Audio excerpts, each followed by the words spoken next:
Tomorrow, October 23rd, begins the Sun enters Scorpio. And that's assigned actually to the Five of Cups, or the Five of Cups is assigned to that particular decan we're going to enter tomorrow. Planetary assignment to this part of Scorpio is Mars. And we've got a couple Goetic spirits here. We've got Epos and Ami. Now those are what are commonly today called Goetic spirits, or spirits of the Goetia, G-O-E-T-A. Pronounce it any way you want. But I titled today's talk, Ask Your HGA if Goetia is right for you. Because Goetia is, as performed today, is generally based on a document called the Lesser Key of Solomon. Now, the Lesser Key of Solomon is a collection of 72 spirits, and there are thousands and thousands and thousands of spirits in Western traditional ceremonial magic. And these are just 72. And not only that, but they are one sort of medieval magician's collection of 72 spirits from an assortment of different traditions and grimoires. It's sort of like his greatest hits. Okay, so but anyway, these 72 have sort of been the training ground for modern ceremonial magicians. A training ground of Solomonic magic, or it's a form of magic where a spirit, a particular spirit, supposedly possessed with particular talents, is called up from the infernal regions, because it has to be infernal and unbalanced and dangerous, from hell. And you trap them in a triangle, and you put them to work to do some heavy lifting in your life, okay? And if you are holy enough, they won't hurt you. But if you're not, then you got to watch out, because these are unbalanced forces that do heavy lifting in the same way as heavy earth-moving machinery can be dangerous if just running amok in your neighborhood. But anyway,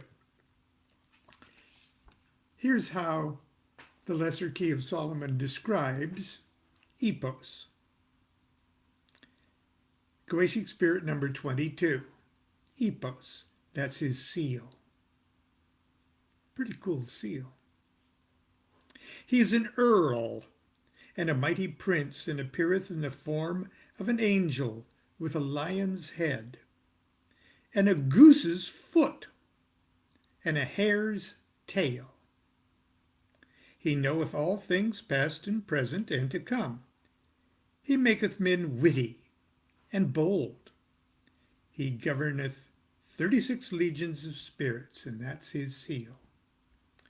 Now that is supposedly the day spirit of this decan of the zodiac, the day spirit. Now the night spirit of this same decan, or 10-degree periods of the zodiac, is Amy, or Avnas. Now, all these different spellings of the names come from all of the different corrupted ways magicians had spelled over the years. And so if we'd spell that in Hebrew, it probably would be spelled something else. But in sort of Latinized pronunciation, Amy or Ami. He is a great president and appeareth at first in the form of a flaming fire. But after a while he putteth on the shape of a man. His office is to make one wonderful, knowing in astrology and liberal sciences. Now, how many of us, with our interests, could use a sidekick like that? But I digress. Astrology and all liberal arts and sciences. He giveth good familiars, and can bewray treasure that is kept by spirits. He governeth 36 legions, and that is his seal. Now, of course, this card comes from Tarot of Ceremonial Magic, and all the spirits' descriptions, straight from the Lesser Key of Solomon, are also included in the book that comes with Tarot of Ceremonial Magic. And I discuss it as I discuss each of the cards. But in the appendix, or one of the appendices, appendix number 4, I have a little essay on Goetic evocation, and that's what I'm going to share with you this morning, if you don't mind, with your permission. The trappings of a Goetic evocation resemble a Christopher Lee Gothic horror film. The magician stands inside a magical circle, protected by the names of God, archangels, angels, and other Kabbalistic words of power. By a combination of powerful yet eloquent exorcisms and terrifyingly incomprehensible barbarous words of evocation, the magician calls forth a demon from the pits of hell and traps it in a magic triangle. There it reluctantly waits to hear its master's instructions. Then, as usually the case in horror films, the magician, because of some tragic character flaw or unresolved issue stemming from his childhood in a dysfunctional family, loses his grip on the demon and is plunged to hell after being killed in a most unspeakably grotesque yet poetically fitting manner. While it is true that Goetic evocations are sometimes accompanied by strange, sometimes unexplainable phenomena, in the nearly 20 years of practice, and now we'll probably have to make that 35, in the nearly 20 years of practice, I have yet to encounter anything resembling the above colorful scenario. I do recognize, to the filmmaker's credit, the basic elements of this form of magic. Yes, the magician stands inside a magic circle upon which are divine names. Yes, the spirit is called forth by conjurations and strange words and is trapped in the triangle. Yes, the spirit is of the infernal variety, and at least in the mind of the magician, can be very dangerous if not carefully controlled.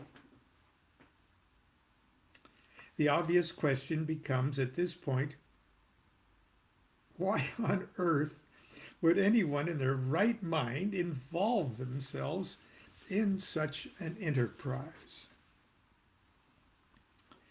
For those who have not yet been irreparably damaged by simplistic and paranoid religious programming, the answer lies in understanding of the term infernal spirit. How many of us can truthfully say that we've never allowed greed or jealousy or insecurity or lust or laziness to ruin a potential triumph?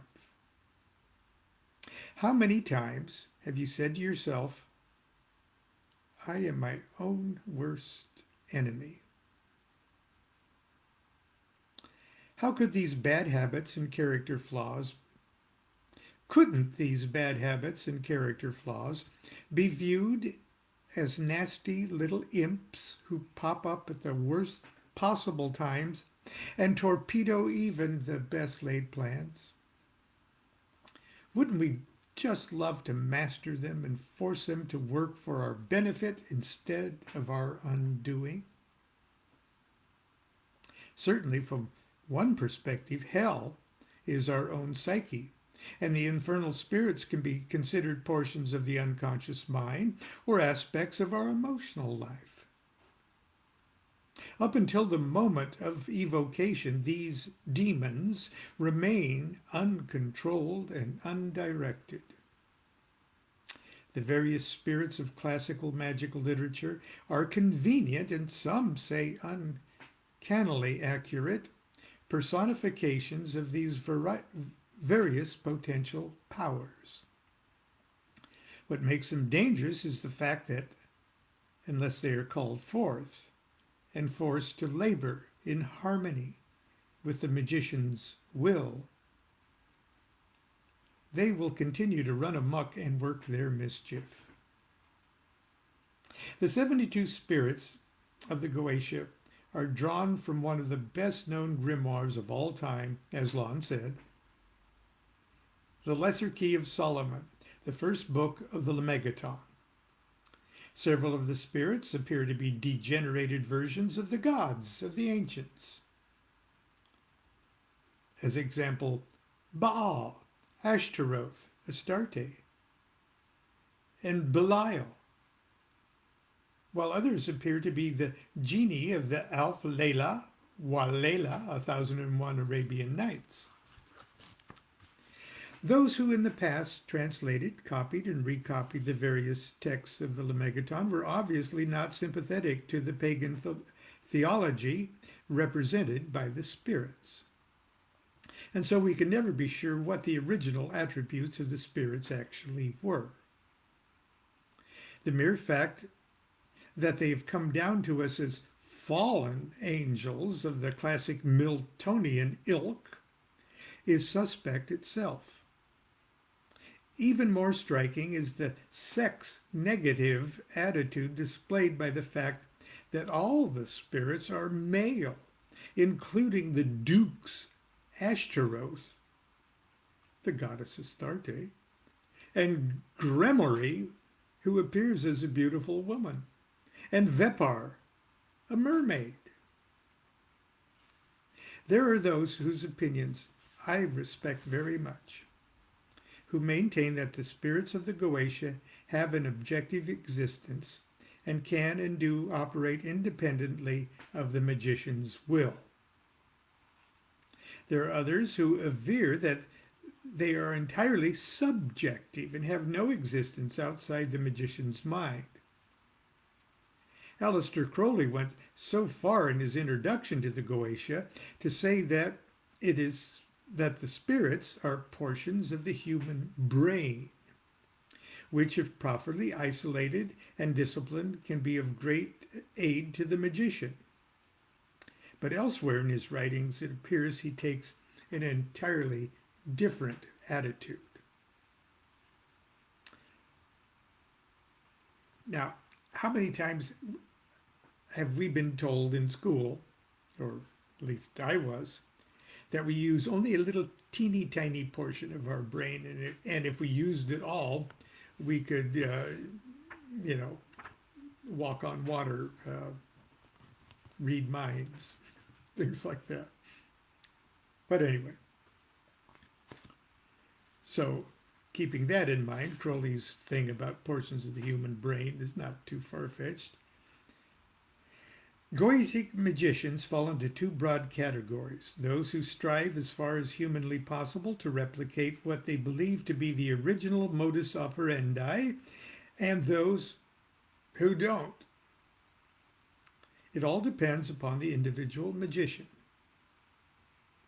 If your religious conviction or sense of art is such that you feel that the evocation is doomed to failure if you do not have every word of every conjuration, constraint, or curse duly memorized exactly as it appears in the 1687 Sloane manuscript, if you believe that you'll be blasted, torn apart, and have your soul eaten by a hideous halitosis snorting monster, if one Hebrew word upon your magic circle is misspelled, hey, then it's absolutely necessary that you take the time to meticulously do all those things correctly.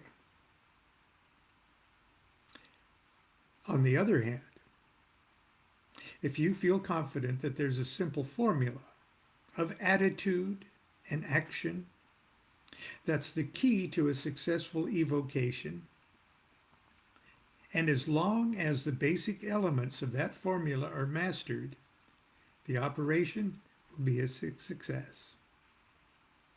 Then it would be a waste of time to memorize conjurations that are meaningless to you, or guard your circle with the names of gods you do not worship. It is probably clear to the reader that I fall into the latter category. Space prohibits me to adequately elucidate much further upon either traditional or heretical Goetia. The best I can do is offer a brief outline of the system and refer you to two texts that I feel best represent two schools of thought. The first of the books, The Goetia by Aleister Crowley. And, now remember I'm writing this in like 1992 or something, the book that Christopher Hyatt and I put together, a small handbook of Goetia, and we called it Aleister Crowley's Illustrated Goetia by Lon Milo DuQuette and Christopher Hyatt.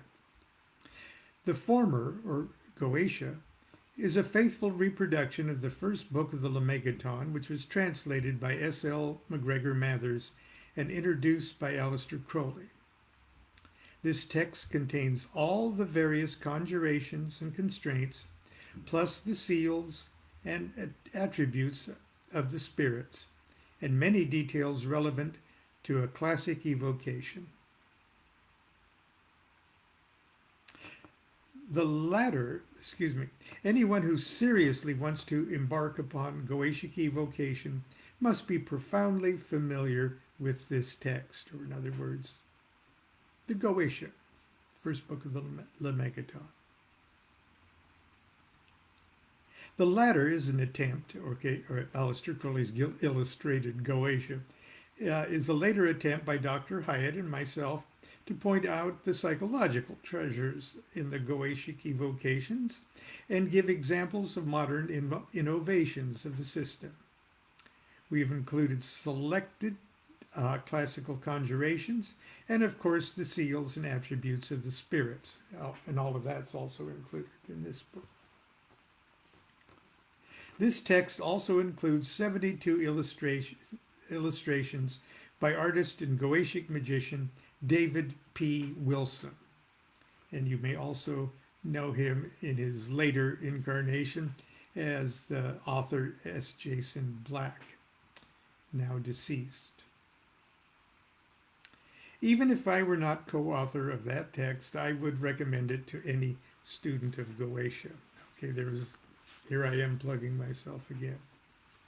Okay, I think we've done enough for today because tomorrow I want to continue with this appendices, and we'll discuss elements of Goetic evocation. So, it's Friday. Start your weekend early. Tomorrow we enter Scorpio. Do what thou wilt shall be the whole of the law. Love is the law, love under will. See you tomorrow, I hope.